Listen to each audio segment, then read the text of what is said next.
Never ceases to amaze me because you would think there would never be a fumble from what we hear from coaches all the time, right? And how much they practice not fumbling. Practice it, preach it, talk about it all the time. You would think no one would ever turn it over. Yet they are humans out there running around, and we just saw another one. Opportunistic by the defense.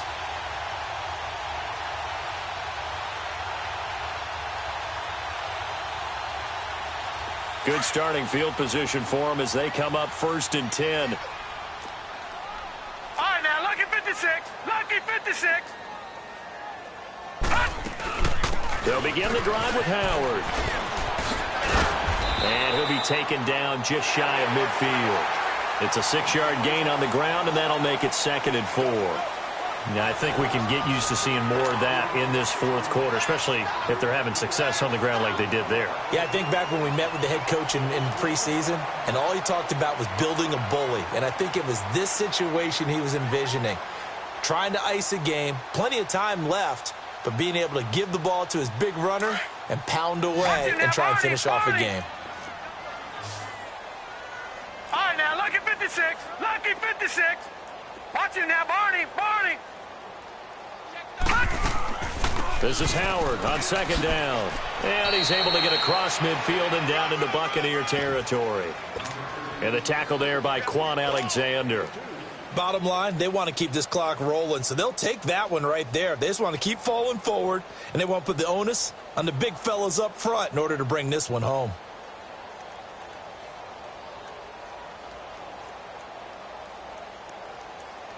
And Charles, a couple extra defensive backs in here on 3rd and 1. Not expecting them to run it at all.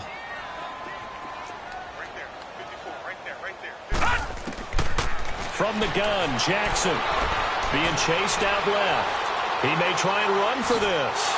And he'll go down, but not before getting this inside the 30. Able to find a lot of empty space there, picking up the 1st down at a 21-yard gain.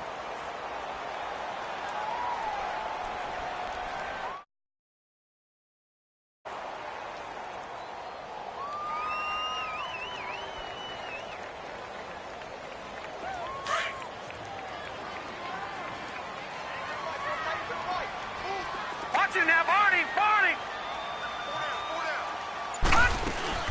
On 1st down, they run with Howard. And this has been a familiar sight all afternoon as they stop him behind the line. That's going to go as a loss of 2, and it'll be 2nd down.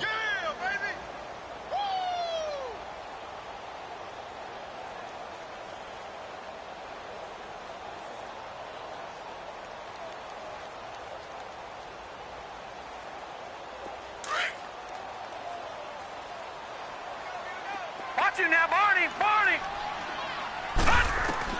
And now Jackson will look to throw it. That's caught out left by Perriman. And they'll work it inside the 15-yard line before it's all said and done. That'll put him over 150 yards receiving now. Quite a ball game and a 1st down.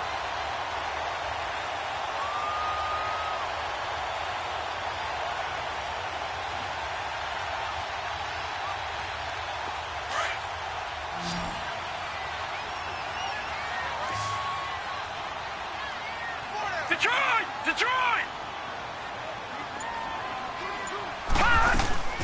They'll run it now out of the gun. He takes us down to about the 12 for a gain of 3. They're in a pretty good spot right now with a convincing lead. I think this is where they put on the boxing gloves, start to try and pound them into submission. And the offensive line, they've controlled this game. I don't see why that trend would change now.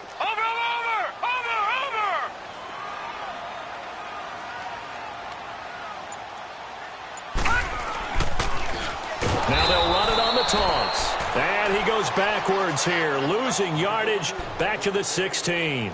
That'll be a loss of 4 yards on the play. And that'll bring up a 3rd and 11 situation.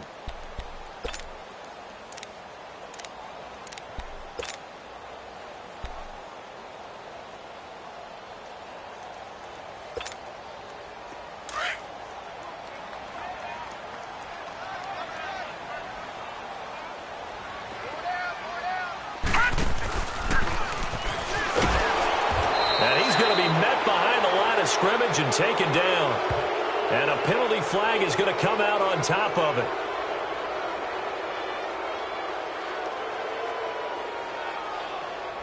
So on the big tight end, holding. Each and every year, we talk about very few tight ends coming into the league that are polished blockers or asked to do it a lot in college. So it's a constant struggle and a constant fight to learn how to do it without holding.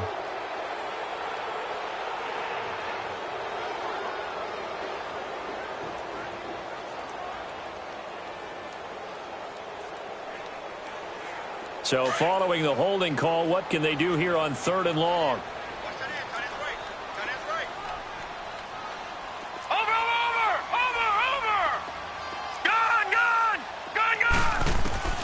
This time, Jackson will throw it. Buying time to his left. He's going to run, but he's got a long way to go. And he'll get him inside the 15 down to the 14-yard line. They get 12 yards back, but it still leads to a 4th and long. And they had an extra defensive back on the field on that play, and the coverage was excellent. He tried to pull it down and run for it, but they rallied to him and kept him short of a first down. Now we've got a field goal coming up here for Chicago.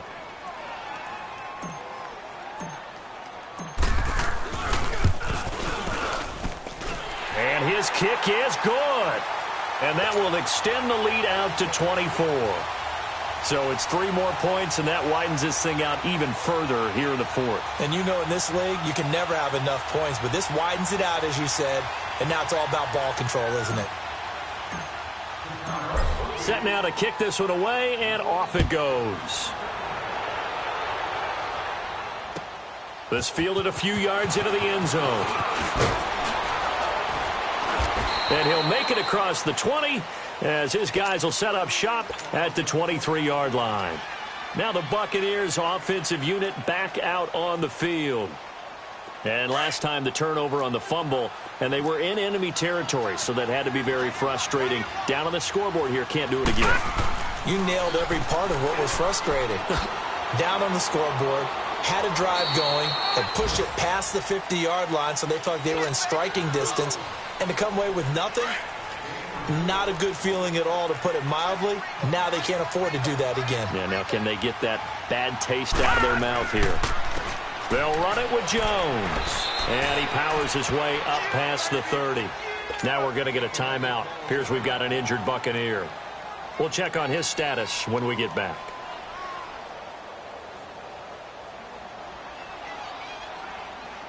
The Bucs on 3rd down. They've struggled to the tune of 2 for 8 so far. They're up against a 3rd and 1 situation. Gun! Martin now. From the gun, he'll throw. And he'll go down. The Bears get there for the sack. Calais Campbell coming in to drop him for a loss of 8, and it'll be 4th down.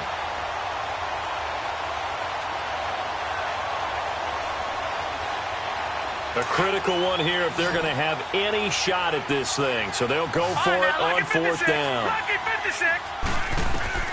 As expected, they're going for it to keep the drive alive. Got his man complete over the middle. It's Evans. And he gets this one just shy of the 40, down at the 39. No reason not to try it there, and they do indeed convert on 4th. So signs of life in what's been a dormant offense in this second half. Here's 1st and 10. So from the 39 now, they'll come up on a 1st and 10. Lucky 56. Lucky 56. Now a play fake here on 1st down. And incomplete on the deep ball. The intended target was Chris Godwin. And it's 2nd down. This defense was definitely alert to the possibility of the deep ball, and they were more than ready for it. They've got the lead, 4th quarter. Maybe can expect more passes like that downfield. Now Martin throwing again on 2nd and 10. Throw left side complete. That's Howard. And he'll be corralled out across midfield down to the 45. It's a pickup of 16 there, and it'll lead to a new set of downs.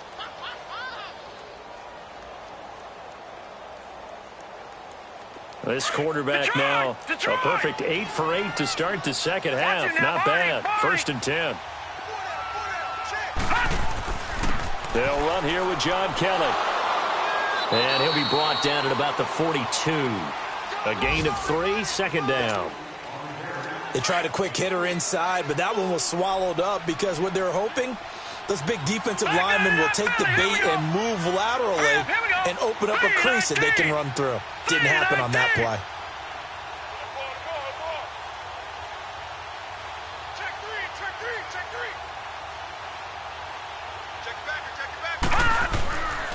They'll keep it in the hands of Kelly. And he'll take this one down to about the 40. Call it a gain of a couple, and that's going to leave him with a third and about 5. And the big fella stuffed that one up in a big way. I think doubling him has to be a priority because you can't move up to the next level if you don't take care of him first. The Bucs on third down. Not so hot. 2 for 9 to this point. This will be 3rd and 5. Now a pitch out to Williams. And he's going to get this inside the 30.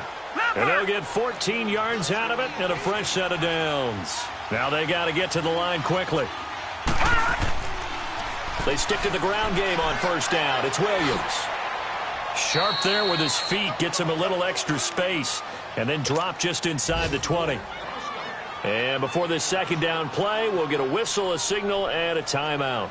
As he'll stop it with 13 seconds left to play.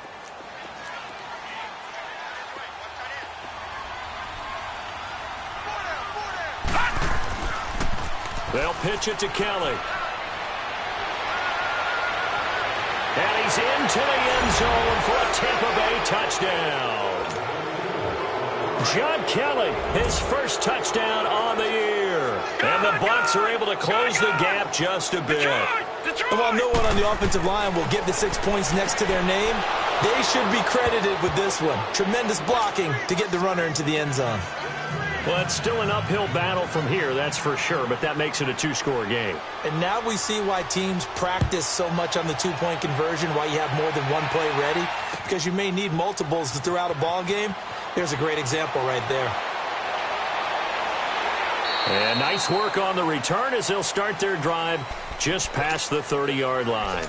Here's the Chicago offense coming back out onto the field. 2 timeouts remaining defensively, but that shouldn't make much difference right here. It really shouldn't, but a lot of coaches look at it similar to baseball with the intentional walk. Always bringing in other sports. Always, hey, listen, think about the intentional walk, right? What if one gets caught? And now off to the races down the right side. And he does take it in for the touchdown, but a flag on the field, and I don't think this is going to stand. Yeah, don't put the points on the board just yet. A lot of scoring. There's no doubt about that in this one, Charles. Points, they were not at a premium. They were pretty easy to come by. They were, but it was fun, wasn't it? Because both teams finding ways to click. And you know people who love this game, they also love baseball games that are 14-11 with 3 or 4 home runs mixed in. So for Chicago, the win will help them keep pace in the playoff race as they move to 6-3 on the year. And they'll get to stay home again next week. Meanwhile, for the Bucs,